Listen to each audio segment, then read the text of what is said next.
Over the past 19 years, I have had the chance to work with amazing public school teachers as a fellow public school teacher. These teachers have modeled the art of teaching, the joy of teaching, the passion of teaching.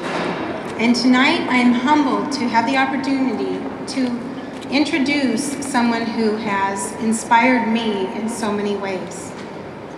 Adora Svitak is a published author, a global activist, a public speaker, a student educator. None of these might seem all that remarkable, except that she's just turned 13. Google Adora's name and you will quickly learn about her many accomplishments. She could read and write simple words at age 2.5, wrote short stories at age 4, and published her first book at age 7. Hoping to instill her love of reading and writing in other children, she taught her first class at a local elementary school that same year. It was September of 2008, and Adora was my next phone call on my class list. At the wise old age of 11, Adora began teaching me about the importance of being present versus performing. Beginning with that first phone call, I learned more deeply what it meant to be truly present to a student.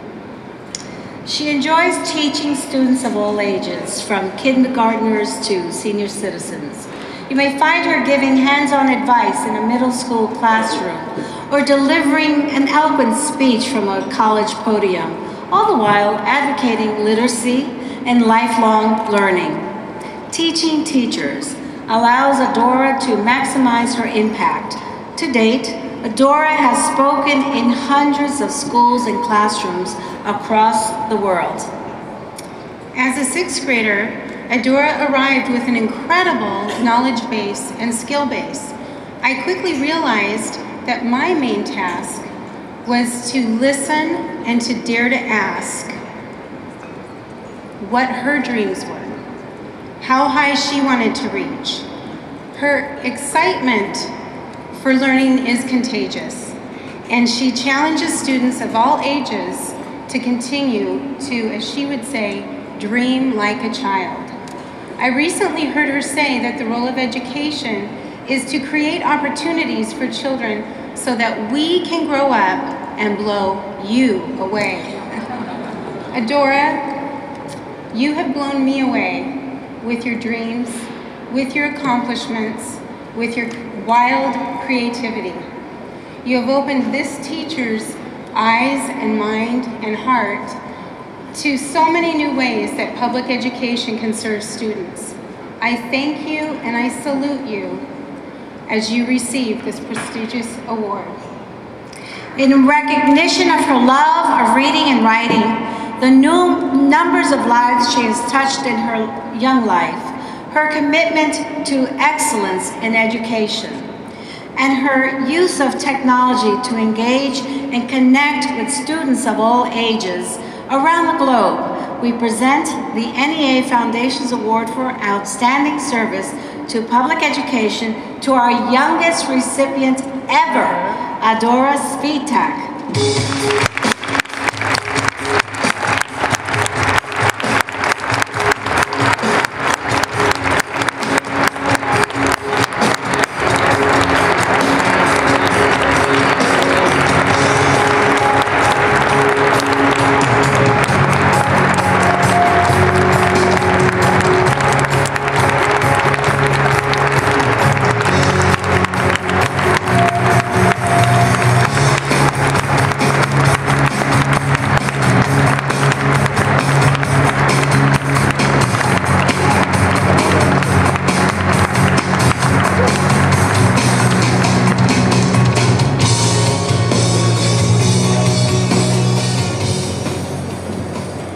Thank you so much.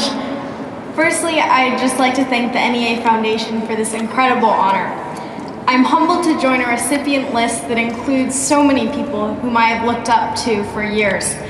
And when I say years, I mean from very early on, because I watched Mr. Rogers and Sesame Street and Reading Rainbow on my family's TV, and I read about Billie Jean King and Bill Clinton in history books. Though, oh, no.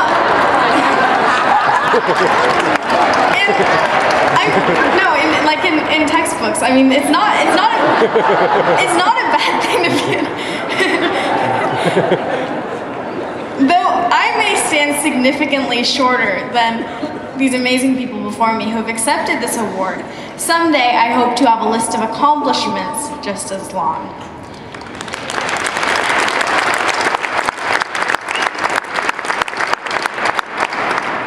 Fittingly, I think that perhaps none of these awards for outstanding service to public education would have been possible if not for the outstanding educations the awardees themselves have received. Take my story as a case in point. 10 years ago, if you, by some strange coincidence, happened to be walking past a neighborhood park in the Highlands area of Renton, Washington State, you would have seen a gregarious 3-year-old.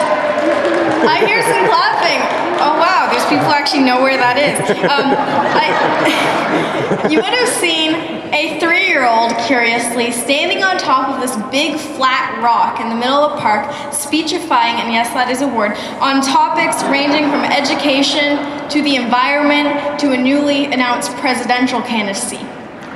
That 3-year-old was me. Though I still hold many of the same interests, with the possible exception of running for president, it is striking to see, possible, you never know, it's striking to see how much else has changed. Even me, looking back on that 3-year-old, it's kind of incredible. I've gone from that 3-year-old with a park for a venue, a rock for a stage, and mom and big sister for an audience, to a 13-year-old accepting the NEA Foundation's award for outstanding service to public education.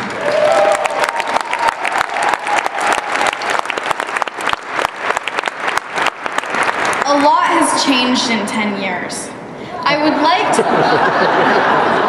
truly like to thank my parents who are sitting over there at table 7 for supporting me. And I wanted to, through this speech, just share with you my own story and the people who have made it possible for me to come this far. My story is possible because of 21st century technology, because of connections that I made with educators who believed in me, and because of what I've learned from others, whether young or old.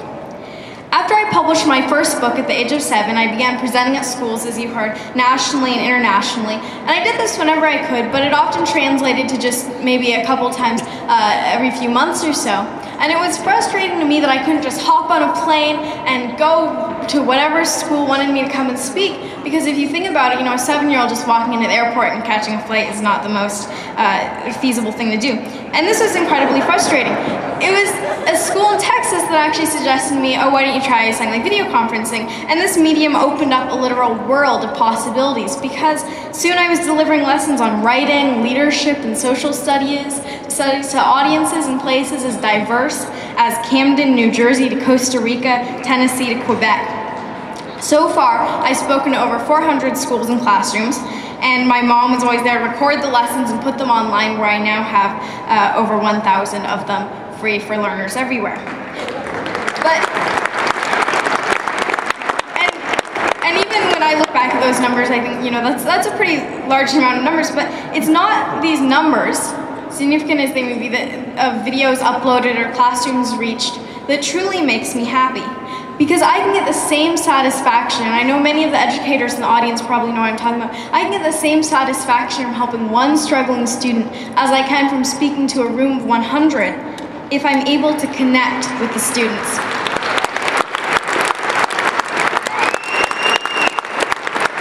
And these are truly the times that I remember best. One time I was having one of my video conferences with an elementary class, and as you know is sometimes bound to happen, there was a technical issue, and they couldn't hear or see me for some reason, but I could still hear and see them for a couple seconds. I think the connection had timed out. And so the teacher had the students file out of the room, but as they left, I could see their faces and they were very sad, and they said, "Oh, don't go, come back." And it was just incredibly touching to me to see these kids who had been touched, who wanted me to stay on screen. Another time I received this giant package in the mail and I opened it wondering what it was, and I saw that it was all these handwritten letters that the students had sent me about what they'd learned in the video conference. Most recently, I received an email from an elementary school teacher in California. This is a part of what she wrote. Adora, I have a student that adores you. She's a hardworking 7-year-old that is looking for inspiration. When she began to grieve, I wasn't able to really get her to write until I told her about you and showed her your website. During the day sometimes she'll bring you up and it'll be her motivation to write for that day. I can't thank this teacher enough for passing this on, because it made my day to see how someone else's life has been touched, how they've been affected by a connection, by something that I did. Indeed, though video and internet technologies have made much of what I've done possible, some of the things which make good classrooms, as you know, aren't necessarily things which are new or technological at all. They have to do with tools that have been around as long as the profession of teaching. When you think back to the best educators that you knew through your own school experience, you want to think what made them so effective. Did you feel that they made a personal connection with you? Did you feel like they knew you and cared about your learning? It's this personal connection that we must strive for in education. Because learning is about connecting facts and ideas and places, but also connecting people. When you ask yourself, what is the purpose of my role as an educator? You probably have a few different answers. I administrate my school, oversee projects, lead changes, take care of discipline. These are all crucial things, but probably one of the most important things you do is form personal connections with your students. Think back to your best teachers. And I ask you one question, were they the ones who read line by line out of the textbook every day? Probably not. Your best teachers likely weren't the ones who were automated systems. They were the ones who took personal interest in your learning. I've been lucky enough to have one of those teachers. Mrs. Vindovich is here. I'm so lucky to have her here today. Could you please stand up?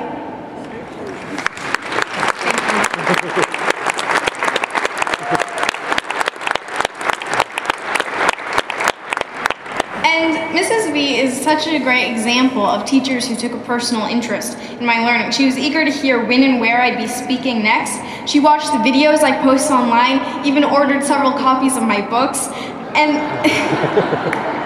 being a patron of the arts, right? And she even passed along her favorite, one of her favorite books, Why by Nikolai Popov, which has become one of my favorites too. I still have it, and it's a beautiful book. Yet my online classmates and I didn't walk into a physical classroom and see her face to face every day. You see, I attend the Washington Virtual Academy, which is an online public school. So Mrs. V made connections with us through phone calls, emails, monthly in-person field trips, and even a weekly game of History Jeopardy, my favorite. These may sound like small things, but they motivated me in the learning process. Both at home and over the course of my travels, I've been lucky to meet so many incredible educators who represent this connecting with students.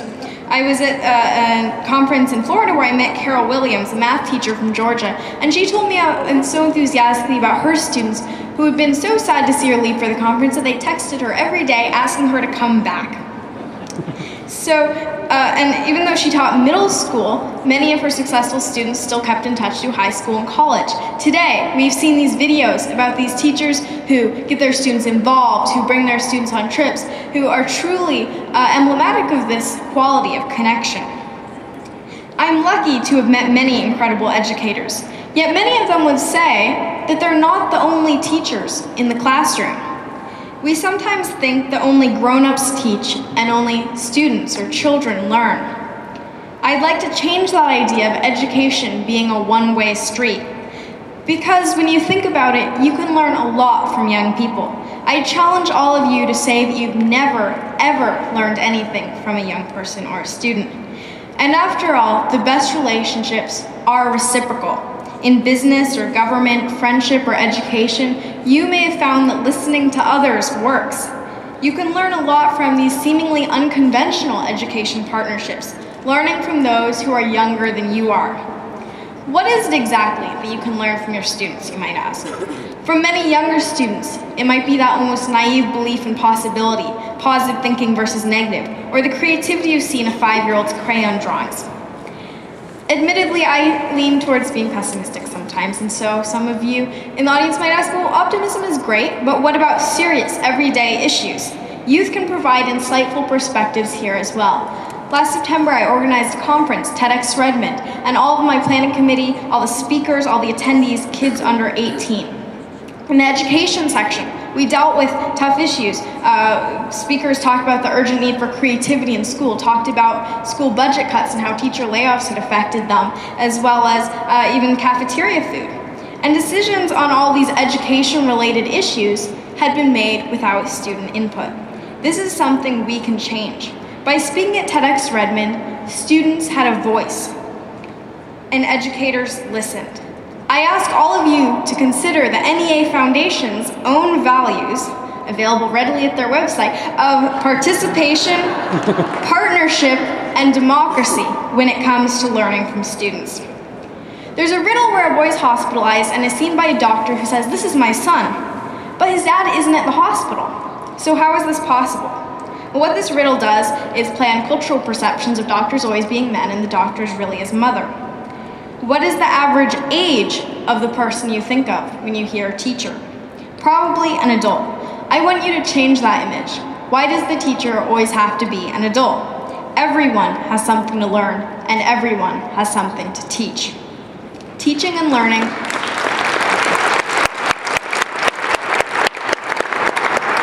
I found over the course of my speaking and learning from those older and younger that teaching and learning is truly a two-way street.